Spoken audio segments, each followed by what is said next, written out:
السلام علیکم عزتمن. نن د د اویس په باره کې داسې بیان او داسې حقیقت د سره ښکاره کوو. ټول ملګري به خپل رای او د خپل د زړه نه به لیکي چې دې قاتلانو ته د اخر کومه سزا ورکړل شي او په دې دریو قاتلانو کې اصلي قاتل کم یو دی. عزتمنه زه د سره خپل رای په دې ویډیو کې شریکوم. زموږ د ویډیو د سره تر اخره پورې وګورئ، تاسو ته پوره معلومات در ورسیږي. د دې معلومات نه مخکې زه تاسو ته دا یادګینه کوم، تاسو کو چل زموږ په دې چینل کې نوي وئ مهرباني وکړئ زموږ عمده چینل د سره سبسکرایب کړئ، خوا کې سره د ټلې نشان ووهئ چې هر یوه نوې معلوماتي ویډیو تاسو ته په اسانۍ باندې در ورسیږي. عزتمنه زموږ خپله عمده رای ده چې دا درې واړه قاتلان دي، یعنې سریان پانسي کړی شي، ځکه چې د دې نه څو ورځې مخکې اسد انټرویو ورکړې وه چې یعنې زه قاتل نه یم او ما دې نه پانسي کوي. نه عزتمنه، ځکه چې دې دوو کسانو چې دلته کې نه وی بوتلې نو دا به نه وی قتل شوی. د دې غټ قاتل پیلنی غټ قاتل چې د ټولو نه غټه سزا ورکړل شي چې هغه د خپل اوښه دی ریا، یعنې ماف نه کړل شي. نو دویم نمبر چې دی نو هغه د ابدین دی چې د ریاض وراره دی، د ابدین خور سره یعنې اویس بدنام شوی دی او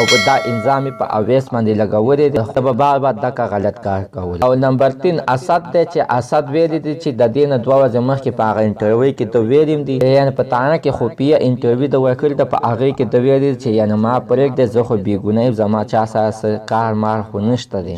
عزتمنه حتما راسره خپله رایې لاندې په کمنټ کې شریکه کړئ. دا درې واړه دې پانسي کړل شي او که یو یا دوه. په زما خپله رایې دا ده چې درې واړه دې پانسي کړل شي، ځکه چې دې دوو کسانو کو چېرته اویس وله نه وی بوتلی نو اویس به نه وی قتل شوی. عزتمنو زموږ د نننۍ معلومات د دې ځای پورې د نوي معلومات دپاره د زموږ عمده چینل د سره سبسکرایب کړئ، خوا کې ورسره د ټلۍ نشان ووهئ چې هره یوه نوي معلوماتي ویډیو تاسو ته په اسانۍ باندې در ورسیږي.